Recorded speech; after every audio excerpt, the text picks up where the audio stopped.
12 de diciembre de 1944. 21:40 horas. Cuartel General Supremo de la Fuerza Expedicionaria Aliada, Versalles, Francia. El general Dwight D. Eisenhower está sentado solo en su oficina del segundo piso, con un cigarrillo ardiendo en el cenicero, leyendo el último informe de inteligencia G2, elaborado a partir de los interrogatorios a prisioneros alemanes. Sus ojos se detienen en una sola línea. Todas las reservas Panzer están posicionadas frente al probable eje de avance de Patton. El frente de Montgomery es considerado una amenaza secundaria. La lee otra vez y luego una tercera. El comandante supremo de las fuerzas aliadas se recuesta en su silla, se quita las gafas de lectura y fija la mirada en el techo. 4,5 millones de hombres bajo su mando. Un frente de 1,000 millas. Y todo el cálculo estratégico del enemigo no se basa en donde los aliados son más fuertes, sino en el miedo a un solo general estadounidense impredecible. Eisenhower apaga el cigarrillo, levanta el teléfono y llama a su jefe de Estado Mayor. En la conversación que sigue silenciosa, tensa, devastadora, admitirá algo que remodelará los últimos 6 meses de la guerra. Lo que Eisenhower diga en esa habitación expondrá una verdad que el público aliado nunca debía escuchar, que los mejores generales de Alemania temían más a George Patton que al hombre que comandaba el doble de fuerzas. La oficina está débilmente iluminada. Mapas cubren todas las paredes, y los ceniceros rebosan sobre el escritorio de caoba. Eisenhower comanda a millones, pero su mayor batalla no es contra la Wehrmacht, sino contra la necesidad de manejar a Bernard Montgomery y a George Patton, 2 generales que se desprecian mutuamente y compiten por cada galón de combustible, cada camión de suministros y cada instante de su atención. Fuera de la ventana, la niebla de diciembre cubre los jardines del palacio. Dentro, los mapas cuentan historias contradictorias.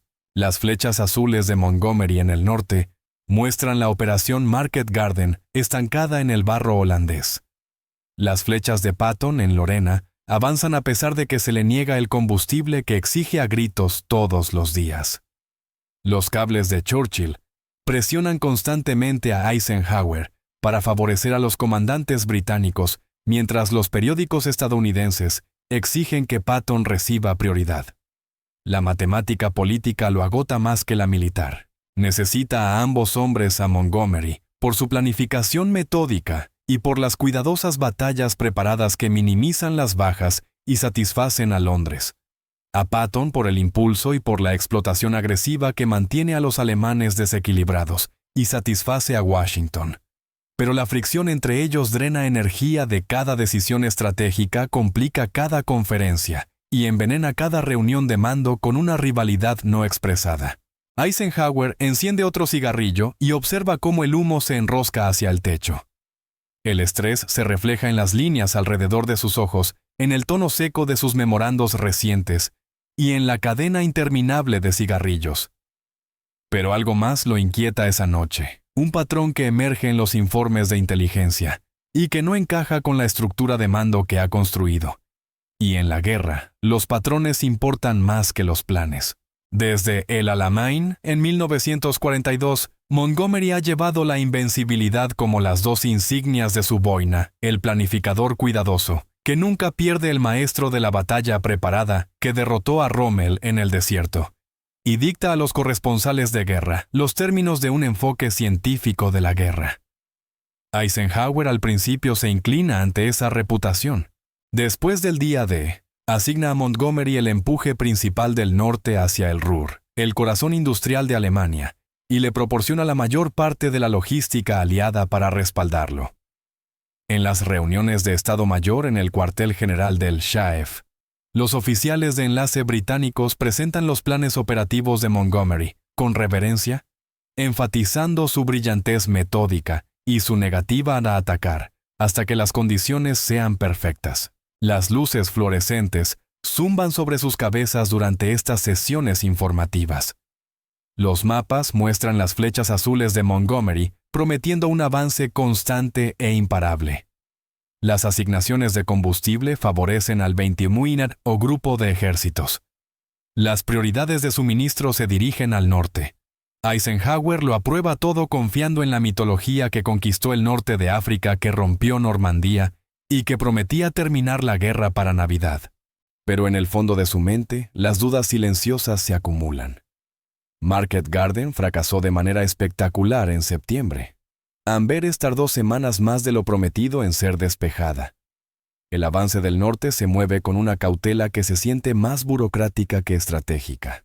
Eisenhower no dice nada públicamente.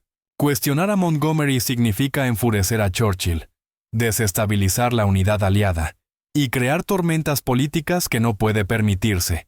Pero la disonancia crece alimentada por cifras que no terminan de cuadrar y por informes de inteligencia que cuentan una historia distinta de la que ha estado creyendo. A finales de noviembre, la sección de inteligencia G2 en Versalles comienza a compilar informes que no encajan con las suposiciones aliadas descifrados. Ultra, esas valiosas intercepciones de comunicaciones militares alemanas, revelan a comandantes de campo de la Wehrmacht, obsesionados con el probable sector de ruptura de Patton y con las operaciones de engaño del Tercer Ejército. El patrón se vuelve imposible de ignorar. Los informes de situación alemanes se refieren a Patton, incluso cuando él mantiene un frente más pequeño y con menos divisiones que Montgomery. El coronel Benjamin Monk Dixon, jefe de inteligencia de Patton, envía resúmenes al Schaef, señalando que los mapas alemanes capturados marcan las posiciones del Tercer Ejército con anotaciones rojas de zona de peligro, mientras que todo el grupo de ejércitos de Montgomery recibe marcas defensivas estándar. Eisenhower lee estos informes en su escritorio pasada la medianoche. El café está frío en la taza. La luz fluorescente parpadea. Se ajusta las gafas de lectura, rodea frases con un bolígrafo rojo y subraya Patton 3 veces. Las reservas Panzer de la Wehrmacht. El puño blindado móvil capaz de decidir batallas se posicionan de manera consistente frente al sector de Patton, no frente al de Montgomery. Los analistas de inteligencia presentan el dato como una curiosidad, no como una conclusión. Pero Eisenhower ve lo que están documentando: el miedo del enemigo. No respeto, no cautela. Miedo.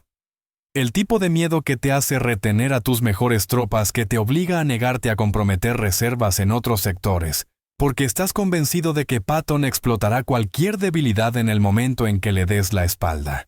Deja el expediente a un lado, aún no preparado para cuestionar la mitología que ha defendido durante meses, pero incapaz de ignorar los datos que se acumulan con cada nueva interceptación.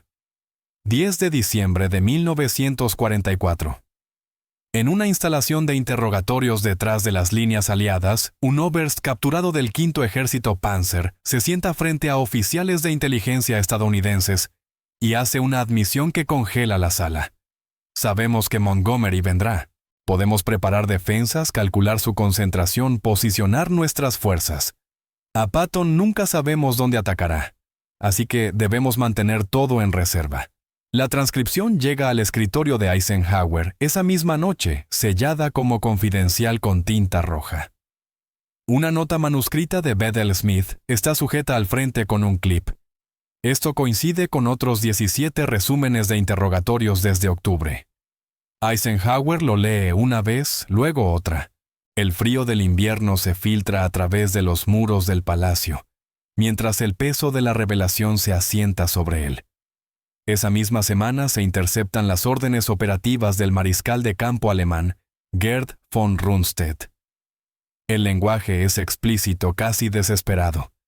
Todo el blindaje disponible debe permanecer móvil para contrarrestar las operaciones de explotación de Patton. El frente de Montgomery puede mantenerse con defensas fijas y divisiones de infantería estáticas. Eisenhower permanece de pie frente a la ventana de su oficina pasada la medianoche, con las manos entrelazadas detrás de la espalda. La nieve cae en el patio del palacio, silenciosa, constante, indiferente. En ese silencio se disuelve la ilusión que ha mantenido durante meses. No es que Montgomery sea incompetente, sino que el enemigo no le teme como le teme a Patton. Los alemanes respetan a Montgomery lo suficiente como para construir defensas. Temen a Patton lo suficiente como para negarse a comprometer reservas en cualquier otro lugar. Y Eisenhower ha estado asignando recursos basándose en la mitología aliada. en lugar de en la psicología del enemigo. 11 de diciembre. Eisenhower ordena a su equipo de operaciones que compile un análisis exhaustivo. ¿Dónde están realmente posicionadas las divisiones Panzer y mecanizadas alemanas a lo largo del frente occidental? La orden es tranquila, casi casual, pero todos en la sala entienden lo que se está pidiendo. Los mapas resultantes desplegados sobre la enorme mesa de la sala de guerra del Schaef cuentan una historia innegable. Frente al 21. O grupo de ejércitos de Montgomery, 33 divisiones completas, logística abrumadora, prioridad clara. La Wehrmacht posiciona 6 divisiones Panzer en defensas estáticas preparadas. Frente al tercer ejército de Patton, 12 divisiones constantemente faltas de combustible operando como esfuerzo secundario. 11 divisiones Panzer, más todas las reservas móviles dentro de un radio de ataque de 48 horas. La disparidad matemática sume a la sala en silencio. Patton enfrenta casi el doble de oposición blindada con apenas un tercio de la fuerza de Montgomery. Y aún así, el tercer ejército avanza más rápido, penetra más profundo y mantiene al enemigo más desequilibrado que el esfuerzo principal en el norte.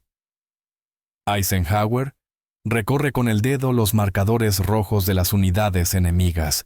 Cada uno representa miles de soldados alemanes, cientos de tanques, formaciones enteras posicionadas no donde la fuerza aliada es mayor, sino donde el miedo alemán es más intenso.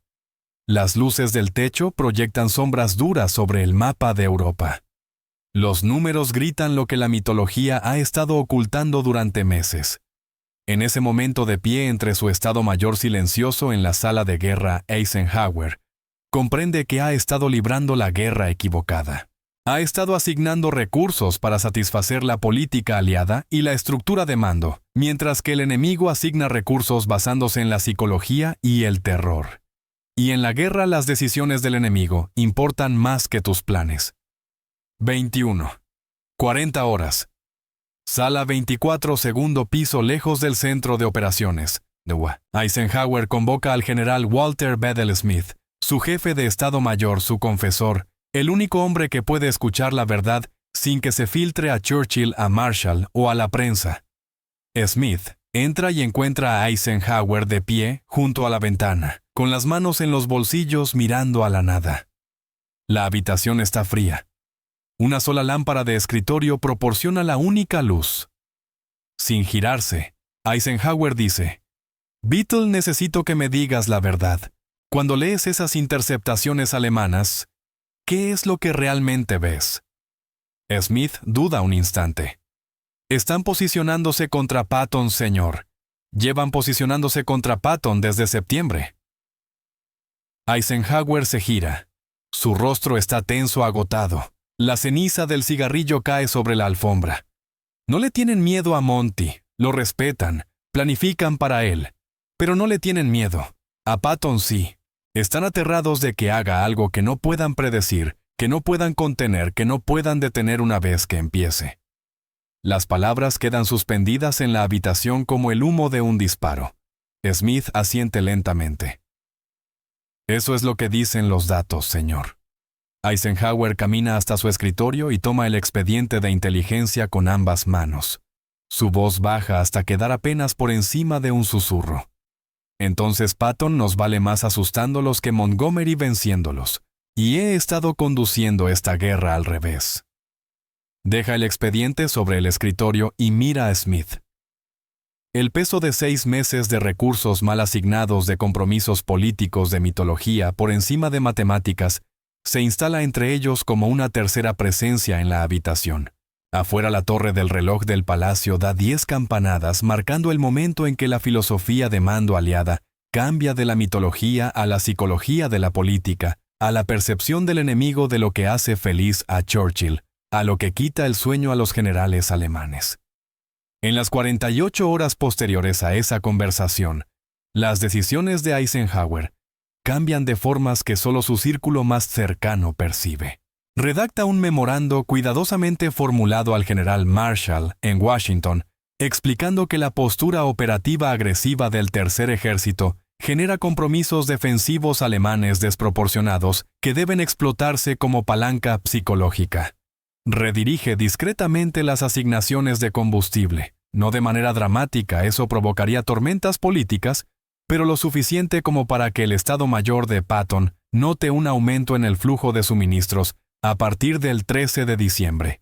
Cuando Montgomery solicita prioridad para su próxima ofensiva en el norte, la respuesta de Eisenhower es mesurada, casi cautelosa, pide calendarios revisados y cuestiona si las reservas alemanas realmente se están comprometiendo en ese sector.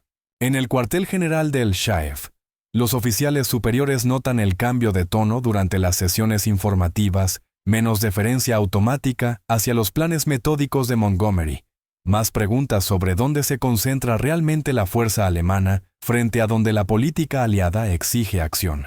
Bedell Smith comienza a encuadrar las discusiones operativas en torno a la disposición de las fuerzas enemigas en lugar de las prioridades ofensivas aliadas, reorientando sutilmente el pensamiento del grupo de mando, sin revertir explícitamente las relaciones de mando establecidas.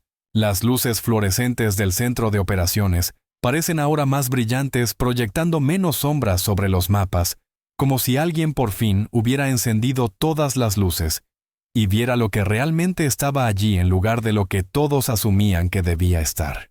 Pero Eisenhower no dice nada públicamente. Admitir el valor psicológico de Patton avivaría la rivalidad Montgomery-Patton, enfurecería a Churchill y generaría titulares que cuestionarían la unidad aliada. En ese momento, la unidad es lo que más importa. Así el cambio permanece silencioso e interno, visible solo en los tonelajes de combustible y en aprobaciones operativas, que se modifican sutilmente sin anuncios formales. Aún así, todos los cercanos al comandante supremo lo sienten. La mitología se resquebraja reemplazada por algo más duro y más implacable. En una evaluación clasificada que Eisenhower redacta para sus archivos personales, nunca circulada, nunca discutida en reuniones, articula por qué Patton genera más miedo alemán del que Montgomery, inspira respeto alemán. El análisis es clínico, casi frío, despoja la personalidad y se centra únicamente en la psicología operativa. Montgomery telegrafía sus intenciones con semanas de antelación, mediante enormes acumulaciones logísticas, preparativos metódicos y declaraciones públicas sobre no atacar hasta que las condiciones sean perfectas. La inteligencia alemana rastrea cada convoy, calcula el calendario de acumulación y prepara defensas escalonadas en consecuencia. Los comandantes de la Wehrmacht pueden leer a Montgomery como una partitura a tempo predecible, ritmo conocido, crescendos preparados. Patton opera sobre la improvisación y la explotación. Ataca antes de que las fuerzas enemigas se consoliden. Cambia objetivos a mitad de la operación según la oportunidad y no según el plan. Empuja a unidades exhaustas más allá de lo que los oficiales de Estado Mayor alemanes formados en la doctrina militar prusiana consideran tácticamente sostenible. Su logística es perpetuamente inadecuada según los estándares de manual, y aún así, avanza viviendo de suministros capturados y aceptando riesgos que violan todos los principios de la guerra convencional.